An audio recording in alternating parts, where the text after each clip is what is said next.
برادران اسلام، میں نے آپ حضرات کی خدمت میں آج جمعے کے بیان میں وعدہ کیا تھا کہ میں تفصیلی بیان آپ حضرات کی خدمت میں عشاء کی نماز کے بعد عرض کروں گا۔ اسی وعدے کے مطابق میں چاہتا ہوں کہ آج کی اس مجلس میں اردو زبان میں ہی کچھ عرض کروں تاکہ ہمارے وہ بھائی جو اس اعلان پر تشریف لائے ہیں وہ بھی کچھ فائدہ حاصل کر سکیں۔ میرے محترم بزرگوں اور دوستوں، جیسے کہ میں نے عرض کیا تھا، اللہ رب العزت کو شہر مکہ آباد کرنا تھا، کیونکہ اسی سرزمین مکہ سے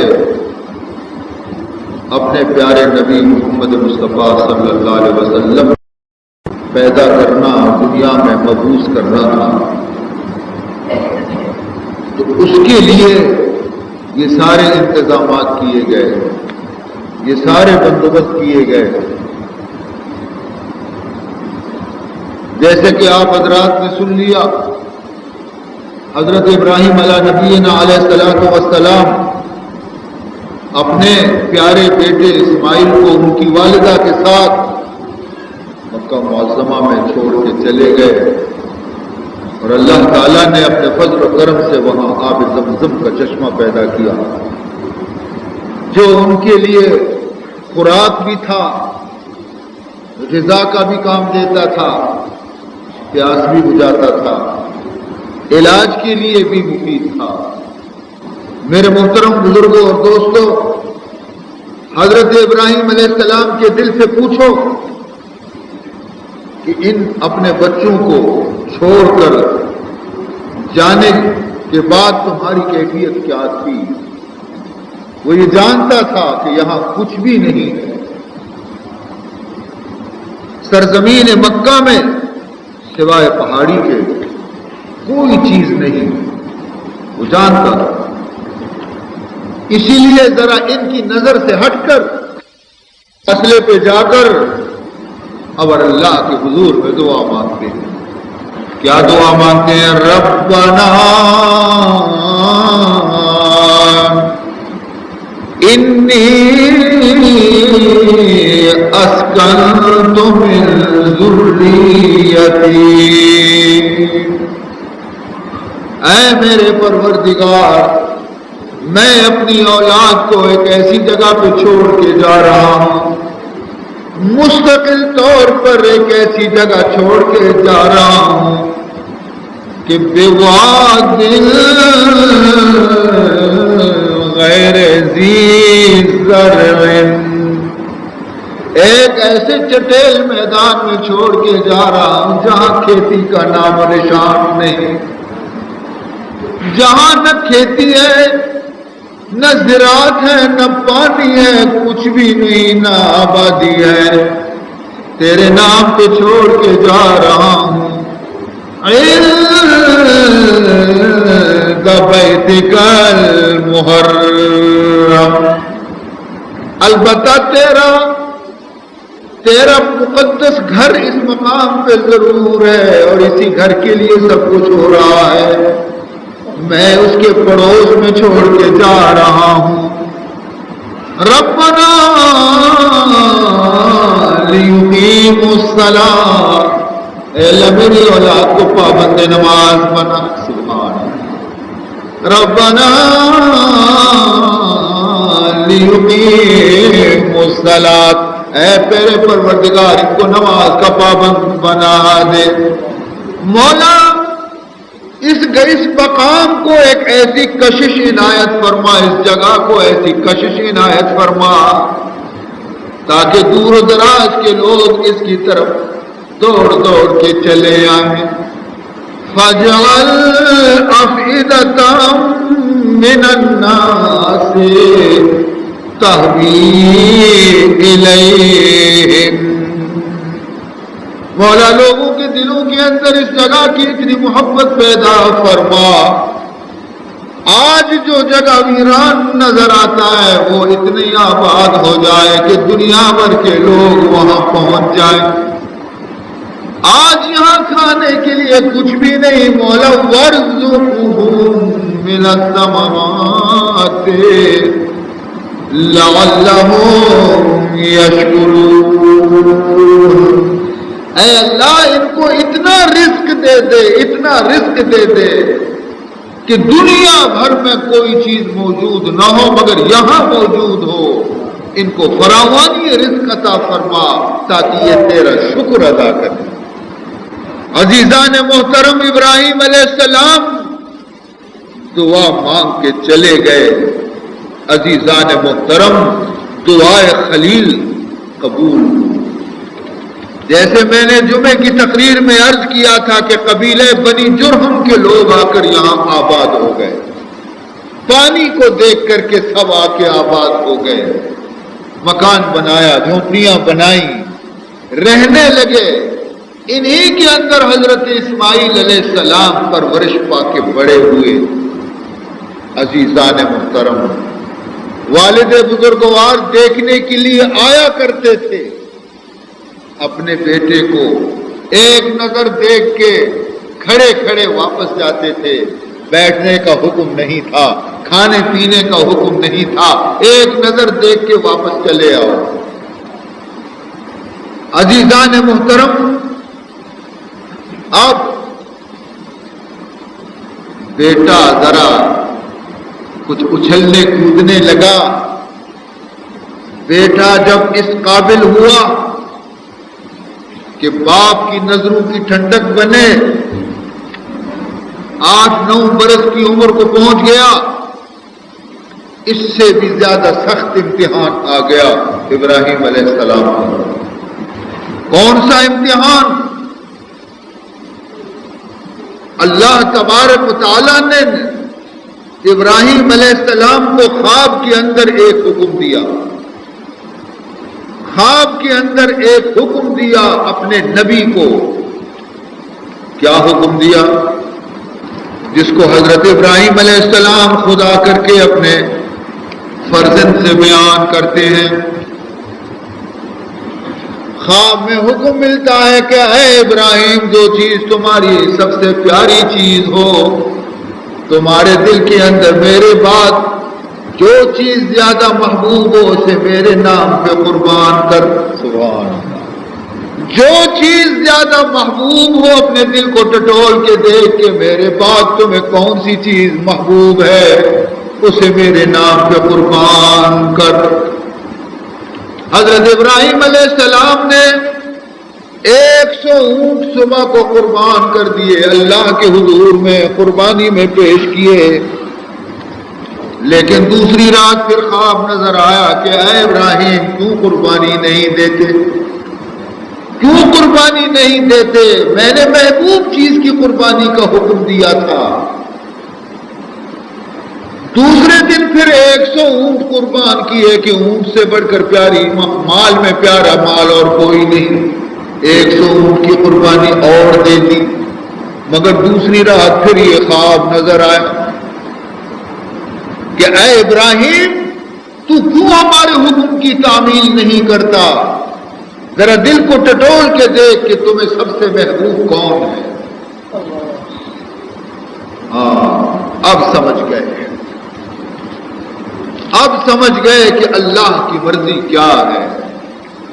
جگر دیکھو خلیل اللہ کا. بھائی، یہ تاج، یہ قیمتی تاج خلت کا، خلیلیت کا ایسے سر پہ نہیں رکھا جاتا. یہ انگاروں دہکتے ہوئے انگاروں سے گزرنے کے بعد ملتا ہے. سب سے پہلا امتحان اس وقت تھا جبکہ نمرود کی آگ میں آپ کو ڈال دیا گیا تھا. نمرود کی آگ میں ابراہیم کو ڈال دیا گیا تھا. نمرود نے کہا تھا کہ میری پرستش کر، مجھے خدا مان، لا الہ الا اللہ کو چھوڑ ورنہ آگ میں ڈال دوں گا. کہنے لگے میں بڑا خوش نصیب ہوں کہ اگر میں خدا کے نام پر جلا دیا جاؤں. اور وہ آگ ان کے حق میں گلزار ہو گئے. یہ معمولی امتحان نہیں، سب سے کٹھن امتحان تھا۔ پوری قوم دشمن، پورا محلہ دشمن، چھوٹے سے لے کر بڑا سب دشمن، گھر کے افراد دشمن، باپ اور ماں بھی دشمن، اکیلے ہیں ابراہیم علیہ السلام، ایک اکیلے، صرف خدا ساتھ ہے، اس امتحان سے کامیاب نکلے۔ کہنے لگے پھر بھی جب نہ باپ نے نصیحت قبول کی، نہ دوسرے رشتہ داروں نے نصیحت قبول کی، بادشاہ کے ساتھ نمرود کے ساتھ مناظرہ بھی ہوا، نمرود نے شکست بھی کھائی مناظرے میں، پھر بھی وہ قائل نہیں ہوا، خدا کی وحدانیت کو نہیں مانا۔ جانتے ہیں کیا مناظرہ ہوا تھا؟ نمرود نے پوچھا ابراہیم تم کس خدا کی دعوت دیتے ہو؟ تمہارا خدا کون ہے؟ تمہارا خدا کون ہے؟ حضرت ابراہیم علیہ السلام نے سیدھے سادے الفاظ میں کہا قال ابراہیم ربی الذی یحیی ویمیت، سیدھی سادی بات ہے، میرا رب وہ ہے جس کے قبضے میں زندگی اور موت ہے۔ سبحان اللہ، جسے چاہے زندگی دے، جسے چاہے موت دے، زندہ کرنا موت دینا اسی کے قبضے میں ہے۔ اگر سمجھ ہوتا، اگر عقل ہوتا نمرود کے دماغ میں تو وہ فوراً قبول کر لیتا اور فوراً ایمان لے آتا، مگر وہ بالکل عقل سے کورا تھا، اس کی یہ بات اس کی سمجھ میں نہیں آئی، زندگی اور موت کے فلسفے کو نہیں سمجھ سکا، اور کہنے لگا قال انا احیی و امیت، کہنے لگا کہ میں بھی زندہ کرتا ہوں اور میں بھی موت دیتا ہوں، میرے قبضے میں بھی زندگی اور موت ہے۔ ابراہیم علیہ السلام مسکرانے لگے کہ بے وقوف کیا کہتا ہے؟ کہا دیکھو اب تمہارے سامنے میں اس چیز کو عملاً دکھاتا ہوں۔ جیل خانے سے 2 قیدیوں کو بلایا اور پوچھا کہ یہ قیدی اس قیدی کے بارے میں کیا فیصلہ آج ہوا ہے؟ جواب ملا کہ یہ بے گناہ ہے، اسے آج ہم آزاد کر دیں گے۔ کہا اس کو قتل کر دو۔ دوسرے قیدی کے بارے میں پوچھا اس کے بارے میں کیا فیصلہ ہوا ہے؟ کہا اس کے بارے میں فیصلہ یہ ہوا ہے کہ اسے پھانسی پہ لٹکا دو۔ کہا اس کو چھوڑو۔ جس کو چھوڑنا تھا اس کو موت کا حکم دیا، قتل کا حکم دیا، اور جس کو مارنے کا حکم تھا اسے چھوڑ دیا، اور کہا دیکھو جس کے بارے میں یہ فیصلہ تھا کہ اسے پھانسی پہ لٹکایا جائے گا، سمجھ لو یہ مر گیا ہے، میں نے آزاد چھوڑ دیا، مردے کو زندہ کیا۔ اور جس کے بارے میں یہ فیصلہ تھا کہ اسے ہم آزاد کر دیں گے، ہم نے حکم دیا اس کو موت دے، پھانسی پہ لٹکا دو۔ یہ بے وقوف اتنی سی بات بھی نہ سمجھ سکا کہ موت کس چیز کو کہتے ہیں، حیات کس چیز کو کہتے ہیں۔ ایک بے جان جسم کے اندر روح ڈال کے اسے زندگی دینے کا نام حیات ہے۔ جیسے حضرت ابراہیم علیہ نبی علیہ الصلوۃ والسلام نے ایک دن پروردگار ذوالجلال کے حضور میں عرض کیا رب ارنی کیف تحیی الموتى،